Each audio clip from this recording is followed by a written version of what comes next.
ரீசெண்டாக நம்ம தோட்டத்தில் உள்ள ஆப்பிள் மரமாக இருக்கட்டும், வாட்டர் ஆப்பிளாக இருக்கட்டும், நம்ம வந்து ஒரு வீடியோ வந்து போட்டிருந்தோம். எப்போ வச்சுருந்தோம், எப்படி வளர்ந்துட்டு இருக்கு அப்படிங்கிறது. இன்றைக்கி நம்ம என்ன பார்க்க போகிறோம் அப்படின்னா, நம்ம தோட்டத்தில் உள்ள ஆரஞ்சு தான் பார்க்க போகிறோம். ஸோ இந்த ஆரஞ்சுமே நம்ம வந்து ஆப்பிள் வாங்கியிருந்தோம். அதே நேரம் தான் நம்ம வந்து வாங்கி வச்சுருந்தோம். ஒரு 4 மாதம் பக்கத்தில் வந்து ஆயிருக்குது. ஸோ இது நம்ம வந்து வாங்கும் போச்சில் இந்த அளவுக்கு தான் வளர்ந்துருந்து. நம்ம இந்த அளவுக்கு தான் நம்ம வாங்கும் போச்சில் சைஸ் வளர்த்தி வந்து இருந்துச்சு. இப்போ வந்து நல்ல ஒரு ஜான் ஹைட்டுக்கு மேலே நல்லா வந்து வளர்ந்துருக்குது. இப்போ வந்து ரீசெண்டாக பாருங்கள், நல்லா சின்ன சின்ன தளிர்லாம் வந்து விட்டுருக்கு. இந்த குச்சி ஃபுல்லாகவே நமக்கு வந்து தளிர் விட்டு நல்லா வளர்ந்துக்கிட்டு இருக்கு. இது வந்து வெயில் கிளைமேட்லேயும் கொஞ்சம் நல்லா தாங்கி வளரக்கூடிய செடி. ஸோ இது வந்து கமலா ஆரஞ்சுன்னு சொல்லுவாங்களா, அந்த ஆரஞ்சு.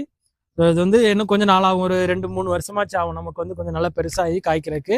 ஸோ அது வரைக்கும் வெயிட் பண்ணுவோம். ஸோ இது எப்படி வளருது அப்படிங்கிறத நான் அப்பப்போ வந்து உங்களுக்கு வந்து அப்டேட் பண்ணுறேன்.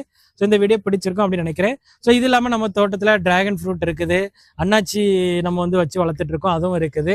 ஸோ இந்த மாதிரி கொஞ்சம் டிஃப்ரெண்டான வெரைட்டியில் உள்ள மரங்களும் செடிகளும் நம்ம வந்து வச்சிருக்கிறோம். ஸோ அது எல்லாமே நான் அடுத்தடுத்த வீடியோவில் வந்து அப்டேட் பண்ணுறேன். ஸோ அதையும் நீங்கள் ரெகுலராக பார்க்கணும் அப்படின்னா நம்ம சேனலை சப்ஸ்கிரைப் பண்ணிக்கோங்க, ரெகுலராக வாட்ச் பண்ணுங்கள். தேங்க்யூ.